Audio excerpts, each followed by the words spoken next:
Assalamualaikum warahmatullahi wabarakatuh. My name is Litany Tiara Nopianti. My ID number is 182122003. I'm from Class A Language Assessment. Here I am as the fifth presenter. Here I would like to present about assessment motivation strategies. Do you know what actually strategy is? Based to the Oxford Dictionary, strategy is a plan of action designed to achieve a long-term or overall aim. While from businessdictionary.com, strategy is a method or a plan chosen to bring about a desired future, such as achievement of a goal or solution to a problem. So we can conclude that strategy is everything required to reach the best result. Then, motivation strategies are how teachers can motivate students effectively. Then, as teachers, what can we do to motivate students to get involved in assessment process? An effective way in which teachers can motivate their students is by involving them in the process of assessment through various procedures. For example, teachers can involve students in setting learning outcomes or achievement goals. Although the main responsibility for creating these learning outcomes rests with the teacher and is usually guided by the curriculum and standards, communicating these goals to students is one effective, practical way of enhancing achievement. Students can collaborate with the teacher to develop additional self-directed outcomes of learning. As stated by Stiggins in 2008, that if students play even a small role in setting the learning achievement target, we can gain considerable motivational and therefore achievement benefits. Stiggins also suggests that students keep learning logs as a way to engage them in assessment, increase motivation, and help them to reflect on and recognize their own improvement. Receiving frequent feedback from another teacher can also raise students' awareness of progress. Then another way to motivate students is to involve in designing assessment criteria. As stated by Macmillan in 2014, discusses the importance of creating learning targets, which involves teachers and students specifying first what a student is to know or do as a result of instruction, and the second, the criteria for evaluating the performance. This process of creating a criteria needs to be a collaborative process among teachers and among teachers and their students, as good quality assessment is team-based by nature. For example, the process of creating assessment criteria can be carried out by using a checklist. If the learning goals are the foundation of learning, that is, what every student has to know and or know how to do.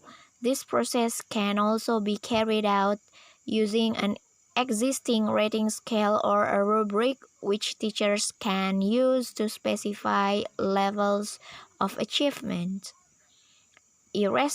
Irrespective such creation should be carried out by teachers with the students, so students understand the goals and learn how to achieve those goals as specified by the criteria.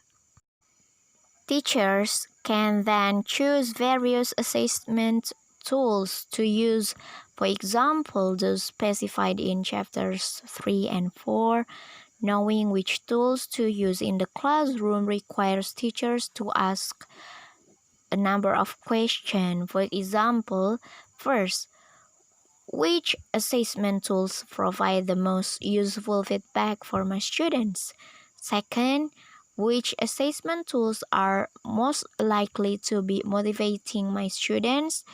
Third, which assessment tools are most likely to connect with or activate my students' prior knowledge to that cultural, social, or academic? Four, which tools are easier to design and or to score? The first two questions are essential in supporting students' learning in general. Question 3 acknowledges that in many language teaching contexts, our students come from various countries.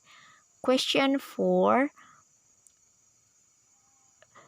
reminds us that it is always important to consider the practicality of assessment. Assessment has to support both teaching and learning in order for quality assessment to take place in instruction. Neither teachers nor students should be buried under assessment. At the same time, students are the key stakeholders in assessment. If students do not want to learn or motivated, do not know how to learn because their feedback in relation to criteria or do not have the awareness or metacognitive strategies to learn, back on assessment as learning, whatever teachers do is not going to support. Then we go to our final discussion about three further assessment examples of how we can support students' development. First, teachers can share with their students the assessment criteria, or even better, create the assessment criteria with their students. For example, share the learning outcomes or goals with the students, help the students understand the standards or outcomes they are working towards, involve our students in assessment, provide helpful feedback for our students, create a positive learning atmosphere in the classroom, and integrate teaching, learning, and assessment.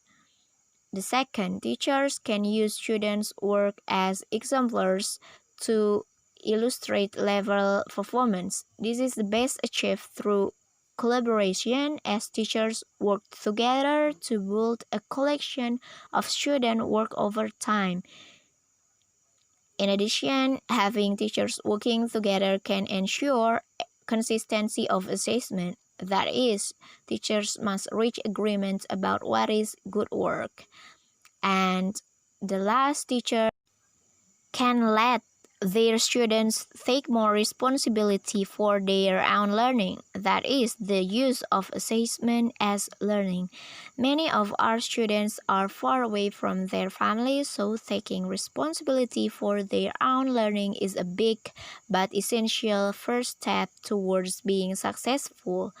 That success will have a long-term impact on their lives, and teachers can demonstrate this through the use of self and peer assessment tasks.